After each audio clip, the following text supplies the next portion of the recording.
बे समाव गोजोन फुंबिलि समनि बयनिसिमबो गाहाम हामलायनायखौ जासिबाय। लोगोसेनो खुंगा 50थि बोसोरारि जथुम्माजों लोगोसे सनाथि मायथाइ फोरबो फालिथाय आरो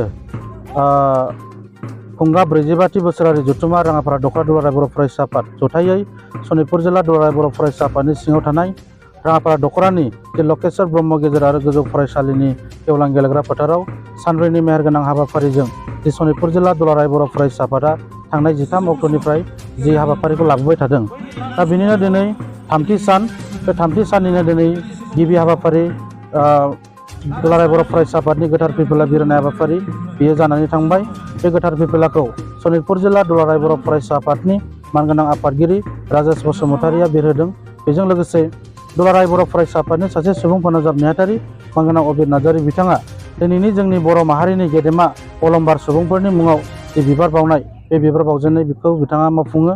आरो बेजों लोगोसे बर'फोरनि मुंख्लंफोरनि जि बिबार बावनाय मुंख्लं खाम्फा, बे मुंख्लं खाम्फाखौ जोंनि सनितपुर जिल्ला दुलाराय बर' फरायसा आफादनि लोगो आफादगिरि जित सरगयारि आरो रुपम दैमारि बिथांमोना दिनै मावफुंनाय जायो। दा जोङो दिनै थांनाय 13 अक्ट'निफ्राय दिनैसिमहालागै जोङो दिनै सानथामनि जि हाबाफारि, बे हाबाफारियाव जोङो जोंनि माखासे हाबाफारिफोरखौ जों लाबोबाय। थांनाय 14 मैया जोङो फार्स्ट डेलिगेट सेसन जादों। बे जोंनि फार्स्ट थान्दै जथुमाव जोंनि दुलाराय बर' फरायसा आफादनि गाहाय नेहाथारि मानगोनां कनिन्द्र बसुमतारि सार बिथाङा फैनानै जोंनि मेहेरगोनां थान्दैखौ मैया बेखेवनानै गोबां बेसेन गोसा बिबुंथि होलांबाय। आं बिथांनिसिम साबायखर बावबाय। दा दिनै जोङो 15 डिसेम्बर, बे 15 डिसेम्बराव जोङो दिनै सनितपुर जिल्ला दुलाराय बर' फरायसा आफादा जोंनि सनितपुरबासिनि एबा सनितपुरनि बर'फोरनि रायजो जानायनि आरो जोंनि सनितपुरनि माखासे जातीयताबादखौ लाखिनांगौनि थाखाय दिनै जोङो 11 बाजियाव मोनसे हाबाफारि लाखिदों। बे हाबाफारियानो जाबाय बड' नेसनेलिज्मनि सायाव सावरायनाय। आरो बे बड' नेसनेलिज्मनि सायाव सावरायनाय हाबाफारियाव जोङो गाहाय आलासि हिसाबै जोंनि बारग' दुलाराय बर' फरायसा आफादनि आफादगिरि आरो दानि आसामनि सासे केबिनेट मन्त्रि मानगोनां इउ.जि. ब्रह्म सार बिथांखौ गाहाय आलासि हिसाबै हांख्रायनाय जादों। आरो बेयावनो जोङो दुलाराय बर' फरायसा आफादनि बोसोनगिरि मानगोनां खुंग्रा सरगयारि बिथांखौ जोङो बेखेवगिरि आलासि महरै हांख्रायनाय जादों।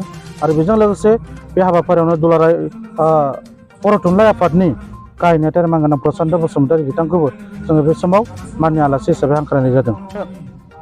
जोंनि नैबे गल्डेन जुबलि जिहेतु सनितपुर जिल्ला दुलाराय बर' फरायसा आफादा जोंनि नैबे बर' हारिफोरनि रायजो जानायनि थाखाय जोंनि थाखाय बिराद महत्वपूर्ण एबा गोनांथार होननानै जों सानो। आरो बेयाव जोङो दिनै जोंहा बिराद थांखि लानांगौ दङ। जोंनि दिनै नैथि डेलिगेट सेसन दा मोनाबिलि 6 रिंगानिफ्राय जागोन। बे नैथि मोनाबिलिनि 6 रिंगानिफ्राय जानो गोनां थान्दै मेलाव जोङो गोबांथार हाबाफारि लागोन। मानोना जोङो दिनै बिटिआर गोजोन गोरोबथानि दिनै खेबनै गोरोबथायाव जोङो सनितपुरबासिया बे थालांदों। आरो थालांनायाव जोंहा जेबो मोनसे बेबायदि हाबसननायनि जेबो राहाफारि गैयामोन। दा दिनै बिटिआर गोजोन गोरोबथानि मुङै जोङो दिनै सनितपुर आरो बिस्नाथआ जोङो बिटिआर हाबनायनि मोनसे दफा दङ। जाय दफाखौ लानानै जोङो दिनै नांबाय थादों। जोङो दिनै आसाम सरकार आरो भारत सरकारनिसिम जोङो नांगौ बायदि जोङो नारसिननायबो जों खालामबोबाय थादों।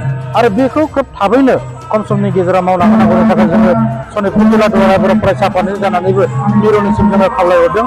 आरो बेखौनो जों डेलिगेटआव थांखि लागोन जाहाथे खोब बेखौ खम समनि गेजेराव जोंनि सनितपुरनि एबा बिश्वनाथनि जि सिमा बारायनाय खामानि बेखौ थाबैनो मावफुंनांगौ। मानोना जोङो दिनै मिथिगौ थांनाय 2020 मायथाइनिफ्राय लानानै दिनै 2022 मायथाइसिमाव दिनै 3 बोसोर जाबाय बिटिआर गोजोन गोरोबथाया। आरो बिनिनो दिनै बिटिसि सरकारा दिनै 2 बोसोर आबुं जाबाय। दिनैसिम जोङो सनितपुर बिस्नाथआ दिनैसिम बिटिआरआव हाबसननो हाथ'नाय जायाखै। दा जोङो बेखौनो जोङो थांखि लागोन जाहाथे खोब खम समनि गेजेराव नैबे डिसेम्बरनि गेजेरावनो जाहाथे माबा मोनसे जोंनि सोसननायनि जि राहाफारिफोर बेयो जाहाथे जाफुङो। आरो खोब खम समनि गेजेराव जोङो जाहाथे बिटिआरआव हाबसननो मोनगोन होननानै जोङो दिनै मिजिंथिदों। आरो जों बिनि सायाव जोङो दिनै गोख्रों मोनसे थांखि लानानै फैगौ दुलाराय बर' फरायसा आफादनि जि 15थि बोसोरसालिया जथुम्मायाव जोङो सनितपुर जिल्ला दुलाराय बर' फरायसा आफादनि जानानै गोख्रों थांखि लानानै जों थांनाय जागोन। फैगौ डिसेम्बरावबो बे हाबाफारिया जाफुङाबा नंगौ, जोङो दिनै बे हाबाफारिनि सायाव जोङो गोबां सावरायबाय थादों। आरो बेखौनो जों सावरायदों दिनै जोङो खेबसे नङा खेबनै, खेबनै नङा खेबथाम जोङो थालांदों। आरो दिनैसिम जोङो गाबोन जागोन समफोर जागोन होननानै दिनैसिम जोंनि माखासे समा बारलांगासिनो दङ।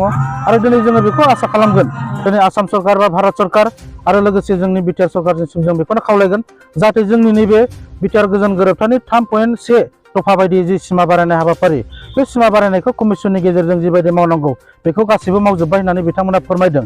आरो बेखौ खोब गोबाव खालामालासिनो जाहाथे थाबैनो फोजोबनायनि बेब'स्थाखौ लानांगौ। मानोना जोङो दिनै मिथिगौ कमिसननि गेजेरजों जोंनि गामि सोसननाय खामानिया दिनै डिसेम्बरनि गेजेराव जोबनो गोनां आरो दिनै सावरायनायनि गेजेरजों बियो फाइनाल सलिउसन फैनायनि मोनसे बाथ्राखौ जोंनो होबाय थादों। दा बेखौ जुदि बिथांमोना मावफुङाबा बेखौनो जुदि राजनैतिक लाभालाभनि थाखाय जुदि फैगौ 2024 मायथाइनि जि एमपि इलेक्सन बेखौ लानानै जुदि माबा मोनसे राजनैतिक षड़यन्त्र खालामोबा बे जोंनि थाखाय बिराद दुखुनांथाव बाथ्रा जागोन आरो जों सनितपुरबासि जानानै जों मालाबा बेनि सायाव कमप्रमाइज खालामनाय नङा।